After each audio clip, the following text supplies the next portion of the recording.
21 مارس 2016 بالتصفية القضائية لشركة لاسامير مع استمرار نشاط الشركة تحت إشراف السنديك وقاضي منتدب،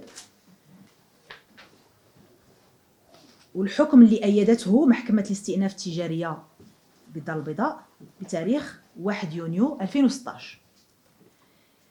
بتاريخ 30 يناير 2017 أصدر السيد القاضي المنتدب أمرا قضائيا بتفويت أصول الشركة بما فيها الوحدات الإنتاجية مع إذن السنديك بتلقي عروض الاقتناء وفق الشروط التي حددتها المحكمة. وبتاريخ 14 مارس 2018 تقدمت مجموعة كورال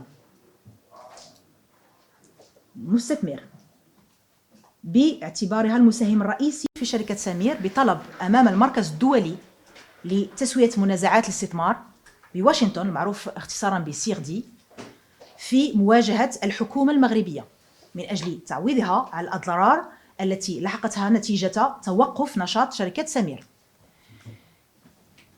تم تشكيل الهيئة التحكيمية التي ستتولى الفصل في النزاع، ويتولى حاليا مكتب المحاماة المعين من طرف الحكومة المغربية بالدفاع عن مصالح المملكة في التريبونال سيغدي.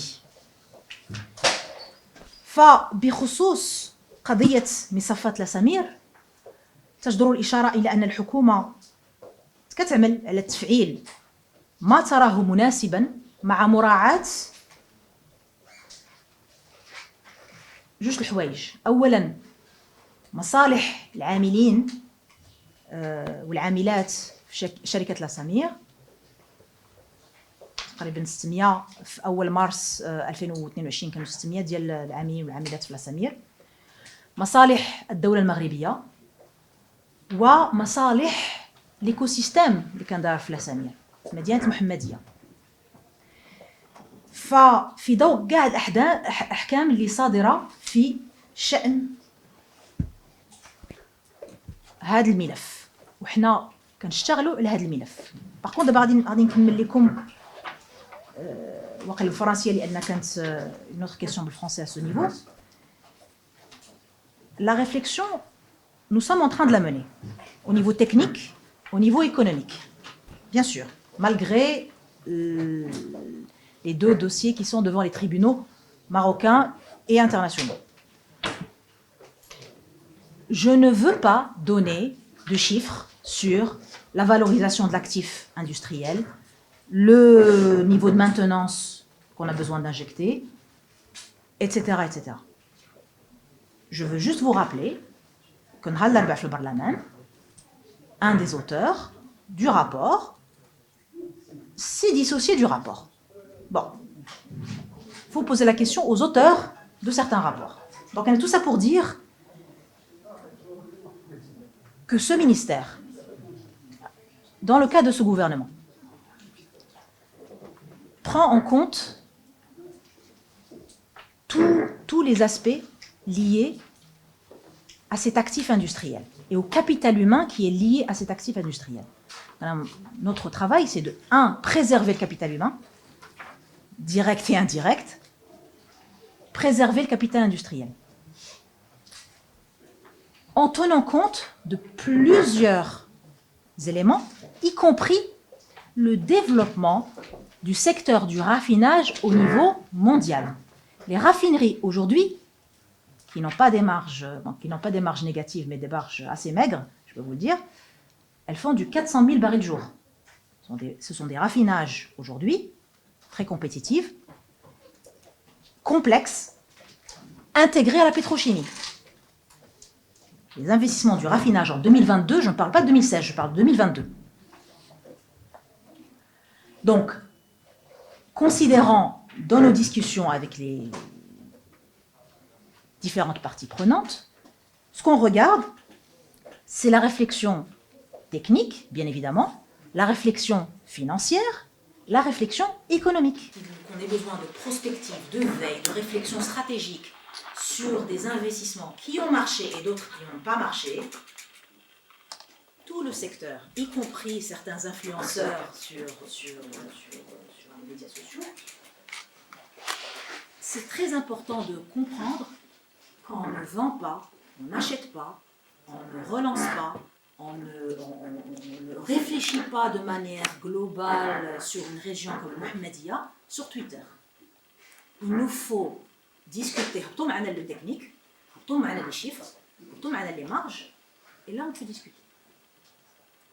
Donc, ce ministère est en train, bien évidemment, avec le reste du gouvernement, de réfléchir aux différentes solutions. Bien sûr, il y a, je suis très contente de votre question, il y a en effet un dossier devant le tribunal international du CIRDI qui, quoi qu'on dise, quoi qu'on fasse, je ne peux pas aujourd'hui vous donner des chiffres sur les marges, la maintenance. Il y a des solutions.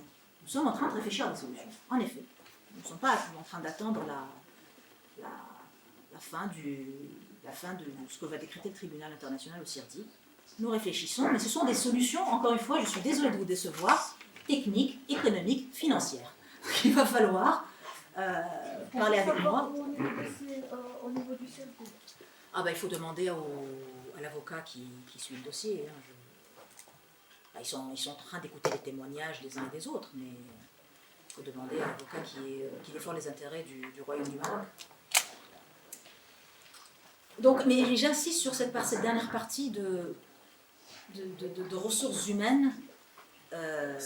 Et c'est pour ça que je pense que c'est une excellente idée de faire des assises de l'énergie, c'est une excellente idée de faire de la formation, c'est une excellente idée d'amener, parce que le métier de la prospective, le métier de la stratégie, le métier de la réflexion sur ces dossiers stratégiques est en train de se perdre, pas uniquement au Maroc, comme partout ailleurs. Le monde entier, dans les secteurs de l'énergie, des mines et de l'environnement, est en train, oui, les gens partent à la retraite et il y a la pyramide d'âge n'est pas en notre faveur.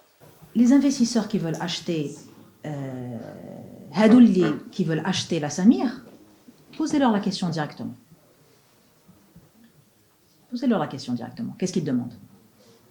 Ils ne demandent pas une clarté sur la stratégie du raffinage au Maroc. Ils ont demandé autre chose. Et ce n'est pas à moi de dire ce qu'ils ont demandé. Donc Hachi, c'est un actif. C'est la première fois franchement que je vois ça. C'est un actif qui a valorisé et on est en train de diminuer sa valeur en mettant des analyses, des pseudo-analyses financières et économiques sur Twitter. Donc sur cette histoire de 60 jours, c'est vrai que on est en train de travailler dessus. C'est pour ça que j'ai annoncé le Parlement et aujourd'hui, je vous ai parlé du Bajis Dial Amtaqi. Ce sont sur ces sujets-là qu'il va plancher, entre autres. Ce n'est pas uniquement sur le stock de sécurité, parce qu'un stock de sécurité, qu'on décide que ce soit 60 jours, ou 30 jours, ou 90 jours, je trouve que c'est trop pour moi. Mais bon, après, vous pouvez me faire changer d'avis, mais quel que soit le nombre de jours qu'on décide de mettre, en sachant qu'en effet, la norme de l'Agence internationale de l'énergie, pour des gros pays consommateurs qui représentent les intérêts des grands pays consommateurs, c'est 60 jours, en effet. Dans le cas du Maroc, c'est vrai que dans la loi, il y avait ces 60 jours, mais je veux juste vous rappeler que l'état des stocks pendant les 2 dernières décennies a toujours avoisiné 30 jours.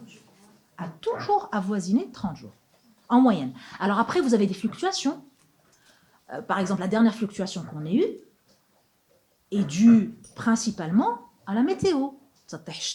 Il y a du vent, il y a des perturbations sur les ports. Pendant 15 jours, ça a perturbé les ports. Mais ça, c'est partout pareil. C'est pas maroco-marocain. C'est partout pareil. Quand vous avez du mauvais temps pendant 15 jours, et on aura le même problème sur le gaz naturel. Quand on aura, pour revenir à la question du FSRU, j'ai le même problème.